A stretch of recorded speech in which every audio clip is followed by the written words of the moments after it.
இந்த கை இரண்டையும் தட்டணும் அப்படின்னா இந்த ரத்தமாகக்கூடியது என்ன ஆகுமா? கெட்ட கிருமிகள் எல்லாம் அழிந்து நம்முடைய ரத்தமாகக்கூடியது புதுப்பித்து புது ரத்தமாக மாறுவதற்கு இந்த கை தட்டுதல் முறையை என்ன பண்ணாங்க? கும்மி கொட்டும் பழக்கமா. சும்மா போய் கையை தட்டா யாரும் தட்ட மாட்டாங்க, சொல்லியே யாரும் தட்ட மாட்டேங்கிறீங்க. அப்ப தெய்வத்தை சொல்லி எல்லாரும் என்ன பண்ணாங்க? தெய்வத்தினுடைய மீது பக்தி பயம் கொண்டதுனால எல்லா விஷயங்களையுமே தெய்வத்தை சார்ந்த மனிதனாகக்கூடியவனுக்கு பழக்க வழக்கத்தை கொண்டு வந்தாங்க.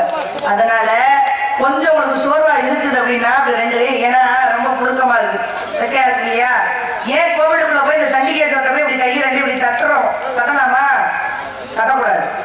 சண்டிகேஸ்வரர் இப்படி கையை தட்டணும் அப்படின்னா சாபத்தை கொடுத்துருவாரு. ஏன்னா அவரு சயன குலத்தில் இருக்கக்கூடியவர், அதாவது சொல்ல போய் தவ நிலையில் இருக்கக்கூடியவர்.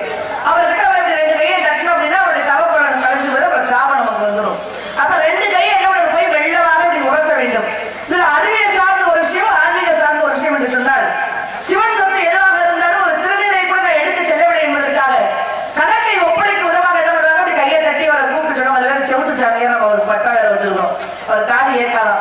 அப்படி கையை தட்டி கூப்பிட்டோம்னா அவருக்கு காது கேட்டுருமா? காதே கேட்காத பொழுது கையை தட்டினா அவனுக்கு காது கேட்டுருமா? கிடையாது. அப்ப இரண்டு கரங்களையும் போய் உரச வேண்டும். யார் முன்பாக? சண்டிகேஸ்வரர் முன்பாக. ஏன்னா அந்த கோவிலுக்குள்ள போயிட்டு அப்படின்னாலே வந்து ஒரு குளிர்ச்சிகரமான தன்மை வந்து நம்முடைய உடம்புல சூழ்ந்து கொள்ளும். சில பேர் கோயிலுக்குள்ள போனீங்க அப்படின்னா ஒரு மயக்க நிலையெல்லாம் வர ஆரம்பிச்சிடும். அப்ப ஒருவருக்கு குளிர்ச்சி அதிகமாக இருக்கலாம், சிலருக்கு வெப்பம் அதிகமாக இருக்கலாம்.